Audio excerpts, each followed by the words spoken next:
So it's kind of, I'm like, damn, shit is crazy, man. Huh?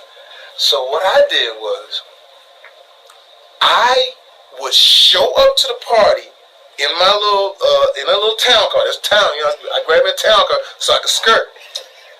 Puff the SUVs and the Bentleys, the whole night. He get out. I get out too with a camera. The big Canon, like, yo, Puff, I should document this shit, right? Yo, what's up, Playboy? What you talking about? I said, no, I should get this, man. You, Fonz, the whole night. He says, yeah, let him through. Excuse me. So I get there. But at that time, it wasn't like the little camera y'all got. It was the big intrusive Canon. I had a battery pack. Hold on, man. Let me change the pack. Put my light on here. Do that again, Puff. Do that again. I missed that one. Do that again. Put the pack. So I started following him. So I followed him the whole time. I remember watching Puff at the Beverly Hills Hotel. I'm filming this. And it's a pool party that is ridiculous, man. And I look up and I see Dr. Ruth. I don't know if you know who that is. The sex lady. The sex lady. I see Dr. Ruth. I said, Miss Ruth, could you please come over here? This guy by the name of Sean P. Diddy Combs. I need you to come meet him. I need this for my camera. Dr. Ruth and Puff at the Beverly Hills Hotel pool dancing, doing their thing, right? And you know what they dancing to? Over in the corner, God bless, is Heavy D, Andre Harrell, and they listening to a demo. You know what the demo is? Right. Bum, ba-dum, bum, bum, bum. Beyonce. Oh, that's crazy.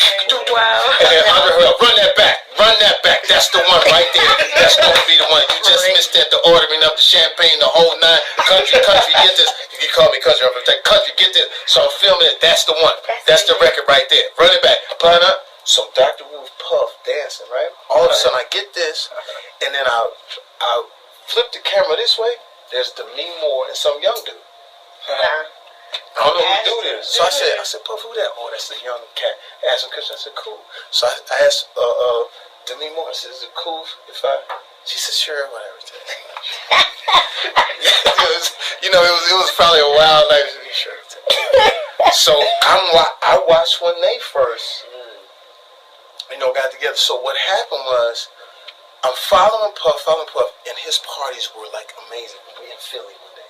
I fly to Philly, town car, same business, go up. But Puff say, this party, Playboy, this party right here, I see $1.5 million. I said, nigga, what? You spent $1.5 million on this party?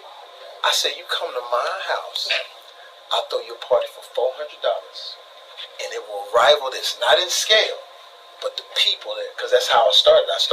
I was the first social media thing. When I would do stand-up, I had cue cards. This is 91. I had cue cards. And I would have people sign and put their pager numbers on it. And I would call during the week. Yo, I'm going to be here, So I had 800 signatures, 600 women, 200 guys. So it became a floating party. So when Puff came to LA, he said, yo, Playboy, Saturday morning, make that shit happen. I said, I'm on it. Went into my phones, called 200, because I didn't have a big house, 200 of my best friends, girls that were beautiful, but not tight, but not slutty, just in the daytime. It's daytime. This is my daytime crew, right? He get there, he goes, that's the girl on this movie, and that's the girl on that. I said, yeah, we all hang out. We ain't got no money, but we all hang out together. I said, look on the table. Kentucky Fried Chicken, but I put on some nice plates and some cola and a picture and the whole nine. And it was great. He had a great time. And that was that same party that Pharrell was at. But what I started doing in order to get artists together, I said, Puff, you don't understand. When we watch you from New York, you're bigger than life to us. I said, so the $1.5 million, yeah, you can do that, but it don't matter. Because a New York fitted baseball cap is how much retail? Like $25. $25, right? Yeah. I said, Puff, but on your head, it's priceless, man. And I said, now watch this. And I played pong, pong, ping, pong, pong, pong, pong, pong, pong, pong, pong.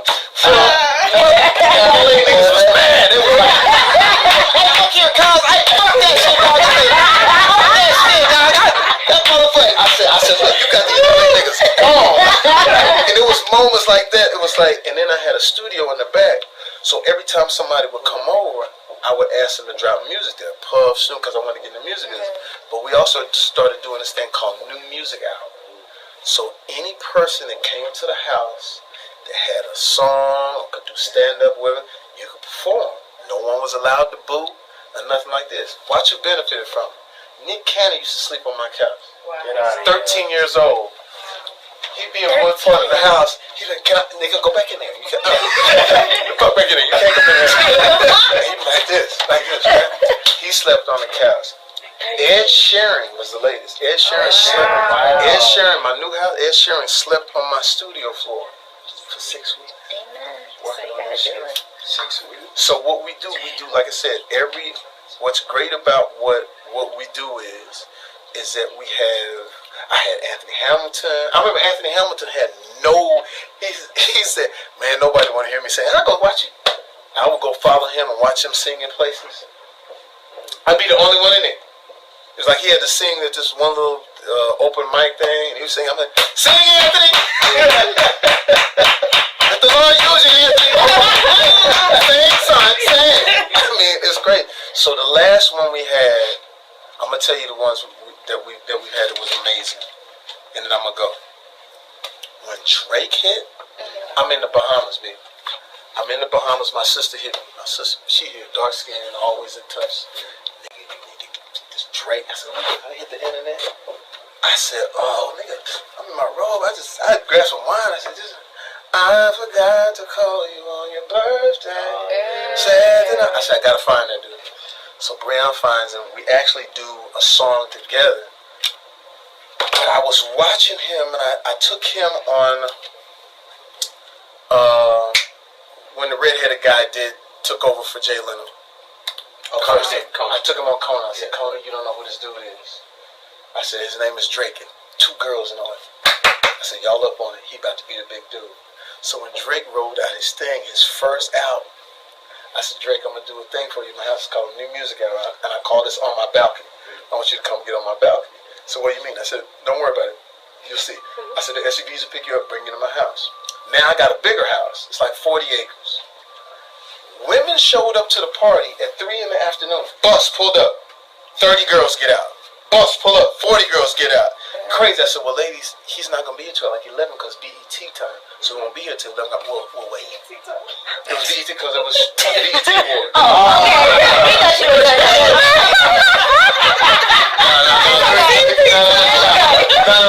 It was BET Awards that weekend. So I said, listen, he ain't going to be here till 11. So we still setting up, right? By the time he got there, 2,500 people counted in my backyard.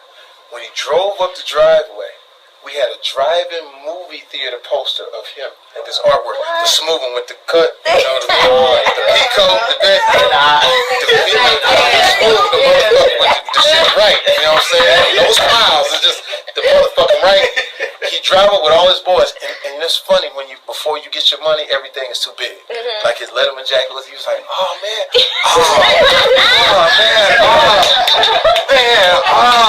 I said, yeah, man. Oh man, dog. I said, Look at the Bible. So I said, hey, Drake. There's a few people in the back want to say hi to you. We walk around. 2,500 people. We go up on my balcony. I said, Drake, now I've done this. Puff was the first major one. Now it's you. We want to give you your artist. We want to, because you're going to get enough hate. And there's going to be enough niggas out there to hate but the fact to what you're doing right now. And so we do the interview, and I hand him the mic, and there's all these people down there. And I said, could you just say something to the people? He said, oh man, what'd I say? I said, nigga, sing something. He leaned over the balcony. I'm more than just an option. The party shot through the roof. We do that till about 4 in the morning. Right. Most people leave. We got 200 people left, 200 or 300 people left. I got a pianist to come around 3 in the morning, played all the music unplugged, rapped his music unplugged. New Music Hour at that time. We sat and we listened to other rappers rap and other people try to get their thing on. They go to like 6 in the morning, wrap it up. Then we moved on to Rick Ross. Did one same situation. Not as many people, but the women. Oh yeah. And Puff knew about it. Puff got there early, and left Rick in L.A. because I live outside there. I said, Rick, you better get here. But Puff got he's about to leave with everybody, and they got 300 bottles of Ciroc. It's crazy. And when he showed up, I told the DJ, because I had a DJ in the back. I said, listen, when Rick show up, just start playing. These niggas wanna hold me back. These niggas, but don't drop the beat until we walk all the way through the house. When he walked through the house, it's like he had a piccolo, and people was just like this. And then when he finally got into the studio, Puff was standing on top of the things with the Ciroc. These niggas, boom, nigga, crazy. And then we did 2 Chainz, and who else was last? Foxx suffered a very serious medical emergency that landed him in the hospital. Just to clear the facts up what's going on. But it all started, we was in Atlanta.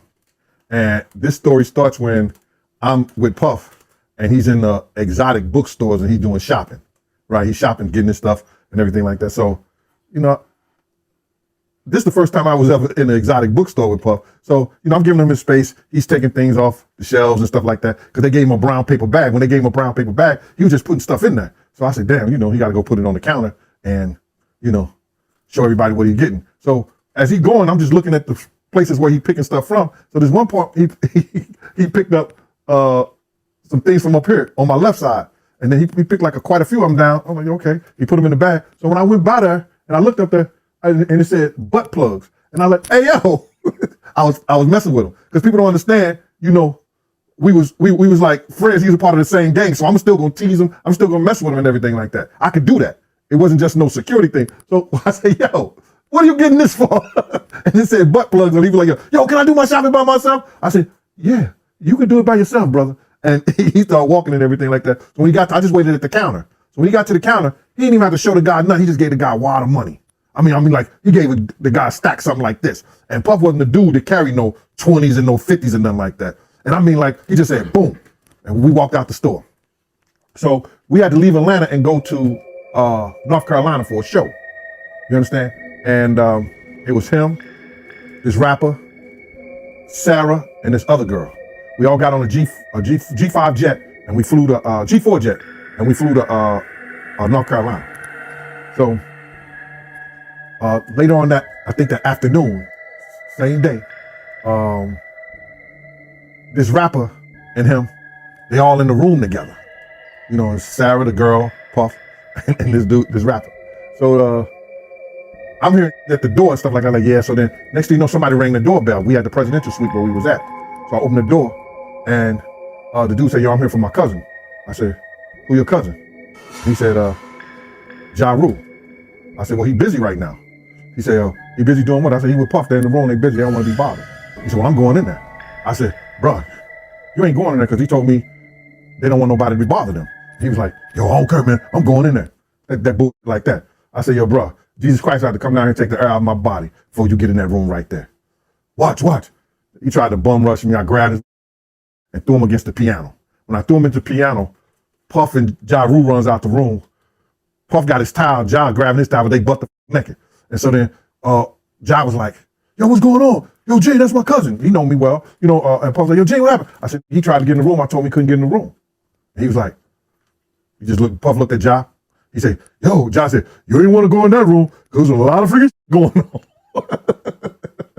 So I was like, oh, he said there was a lot of freaking going on. So that was basically that story, man.